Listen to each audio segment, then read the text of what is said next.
How much research goes into writing a book? That depends on the book. If you're writing a story about people and places and things you already know really well, then you may not have to do much research at all. Your life has been your research. Start writing. But if you're working on something taking place in a different time or place, or featuring characters really different from you or information you don't know super well, then there should be some research in your future. Sometimes that research will be about places. For example, if you have a scene in London, you need to make sure the cars are driving on the left side of the road and taxis are black, not yellow. Sometimes that research will be about history. If you want to write about something that happened during the World War II, then you might want to write about food rations, and how telephone numbers had letters and numbers in them, and include the fact that a lot of cars didn't have seat belts.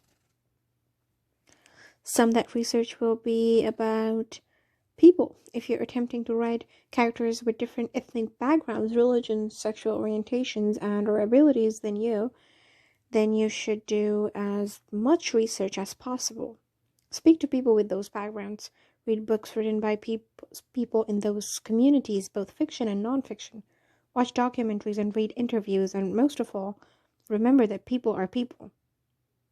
No group on earth is completely homogeneous. Within every culture, there's going to be a huge range of interests and hobbies and beliefs.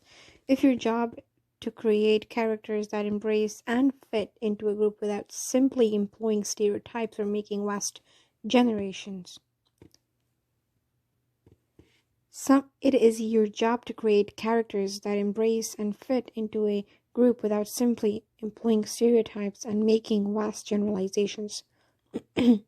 Sometimes that research will be about genres. Even if you're working on a fantasy novel, on something in a totally made-up land or featuring things that could never exist in the world, then you would be smart to research the canon of science fiction and fantasy stories that came before you. Knowing the rules of the genre can be a big help in figuring out what you should and shouldn't do. For example, if you want to write about unicorns, that's great, but it will probably help to have a good idea of what other unicorn stories have looked like through the ages. And for the record, I'm a big believer that a person should never try to write in a genre until they've read at least 20 books from that genre. Sometimes that research will be about skills or technical know-how. People ask me all the time how I research my books. I think they're envisioning clandestine meetings in deserted parking garages where people in trench coats tell me all about being a spy, which would be amazing. But the truth is I do a lot of research right up until the point when the research starts getting in my way. When I was writing the Gallagher Girls, I read a lot of declassified training manuals written for spies in World War II, and I watched a lot of documentaries featuring former government operatives. I gleaned a ton of useful information from the reference books produced by the International Spy Museum. But at the end of the day, I was writing a story. I was never going to get things exactly right because, to my knowledge, there is no top secret boarding school for teenage girl spies. At some point, I just had to make stuff up. And at some point, you will too. Addressed to Alan Gratz. Dear Alan Gratz, do you research before you write or as you go? Do you have any research advice that teens should know? I research before I write. I write historical thrillers, and it usually takes me about a month of research before I'm ready to build my story.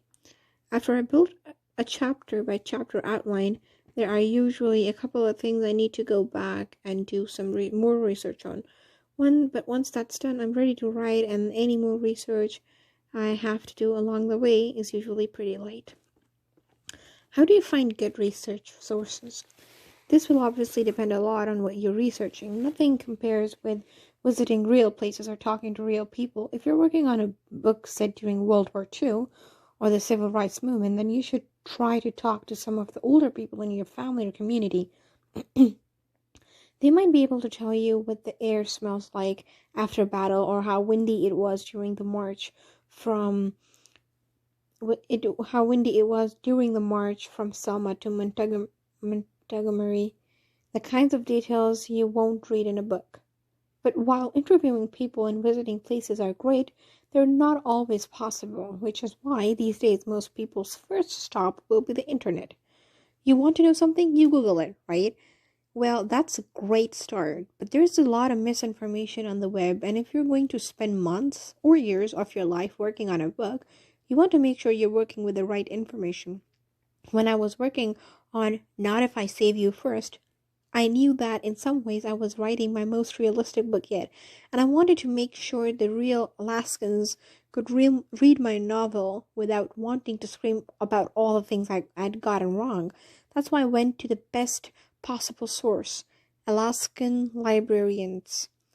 They recommended some great books that helped me learn things like what berries are found in the Tongass National Forest when they're in season, and most importantly, which ones are yummy and which ones are deadly. I also trust research-based information from colleges, universities, or government agencies like the USDA and the National Park Service. In fact, when I was working on Not If I Save You First, I was really worried that if I set the book during a blizzard, then the bears would all be hibernating. I really wanted the threat of a bear attack hanging over my characters' heads. So for a long time, I worried that I was going to have to choose between bears and snow. What's an author to do? But then I found the Alaska Department of Fish and Game's website, and I learned that bears hibernate when they run out of food. So if it's an early snowstorm that falls in unusually warm fall, then it's very possible there will still be berries and other foods for bears. So the bears could very much be at and about where the storm hits. I was in luck. Through the years, I've also gotten some great information about watching documentaries. For example, I remember one documentary about what it's like to work in embassies all around the world.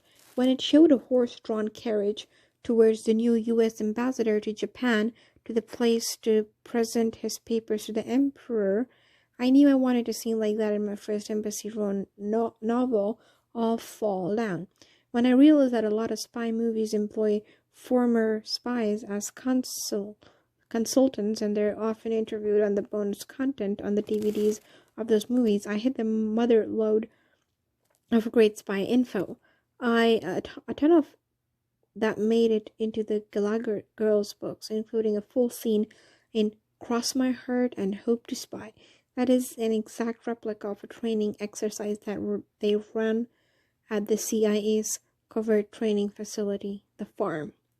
In short, the world is full of information. Read books and articles, listen to podcasts, and watch interviews and videos. It has never been easier to learn about things quickly. Just be sure that you're learning the right things from the right people, and always consider the source. They're definitely not all created equal. You'll want to weave that information into your stories, worlds, and characters as seamlessly as possible. Your novel shouldn't read like a textbook, and you should never just cut and paste information into your book. For starters, that's plagiarism, plus it's not a good writing. Finally, I've read a lot of books where the author clearly did a ton of research on a subject and didn't want to waste any of it, so it was all in there, whether it mattered or not, whether it was boring or not. So do as much research as you can, use it, absorb it. But if it doesn't blend seamlessly and efficiently onto the page, then it probably doesn't belong on the page. And that's okay. It still shaped your understanding of a subject, and that's the most important thing. Address to Elliot Striffer. Dear Elliot Striffer, do you research before you write or as you go? What are your favorite research tips/tricks? Question mark. I try to get all my research out of the way before I start. That always fails. Of course, plenty will come up when I hadn't predicted. The biggest enemy in writing a research-heavy book is the feeling of being snowed under by the material. The thing I avoid is having a teetering stack of books, post-it notes sticking out beside my computer.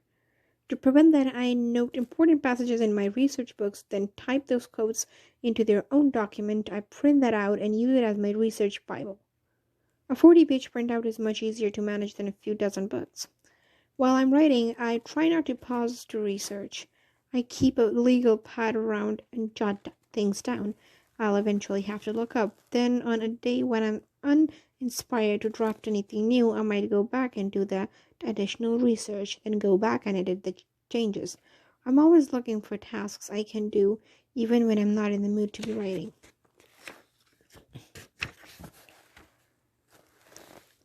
Addressed to Stephanie Perkins. Dear Stephanie Perkins, how much of the story do you know when you start? And how do you figure it out? It takes me about 2 years to write a novel, which gives me a long time to think about future projects. I always know what my next 2 or 3 books are, and I keep huge files of notes about each project. Whenever I think of an idea that would be good for a certain project, I add the note. This means that when it's time for me to actually write the next book, I already know a lot about it.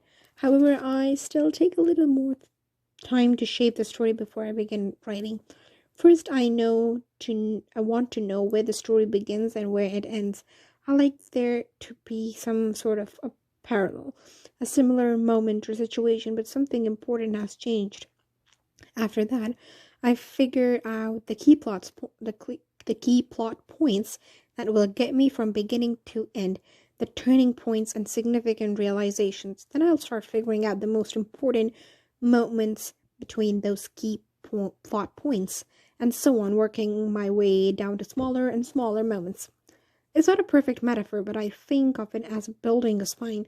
I start with the top and bottom, then add big vertebrae in between, then smaller vertebrae in between the big vertebrae, and then even smaller vertebrae between those. I keep adding until my structure is steady and even.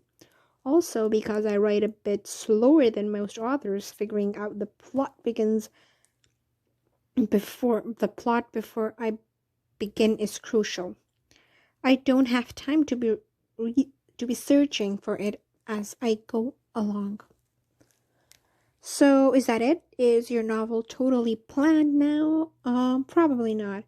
If you don't feel entirely prepared to start writing at this point, don't worry. You'll want to know a secret. I'm getting ready to start writing what will be my 16th published book, and I don't feel prepared at all. I'm not sure anyone ever feels entirely ready to start an undertaking like this, but there are some things you can do to put yourself on slightly more solid ground. Experiment with the tense and point of view. Trust me, it takes a lot. It's a lot less painful to write your opening chapter a few different ways than to get to the middle of the book and realize you've picked the wrong point of view character and the whole thing should be in past tense instead of present. Try writing a scene from one of your favorite books from a different character's point of view or in a different tense and see the impact that it has. Number 3, give yourself a set amount of time to research. And remember, nothing says you have to know everything when you begin. In fact, I'd rather that you don't even know exactly what you need to know yet. You won't know everything until you write it. Number 4, be kind to yourself. If you're nervous, that's normal. If you're scared, me too. If you're afraid you're going to waste your time by making the wrong call, just remember that the first draft of anything is a dirty water draft. And as every writer eventually learns, you can't edit a blank page. What's the best writing advice you ever got? Melissa Dela Cruz. In Bird by Bird, Annie Lamott writes about not freaking out and getting overwhelmed by everything you have to do. You can build it in one word, one sentence, one chapter at a time, and if you keep doing it, you can finish the book. End of chapter 3.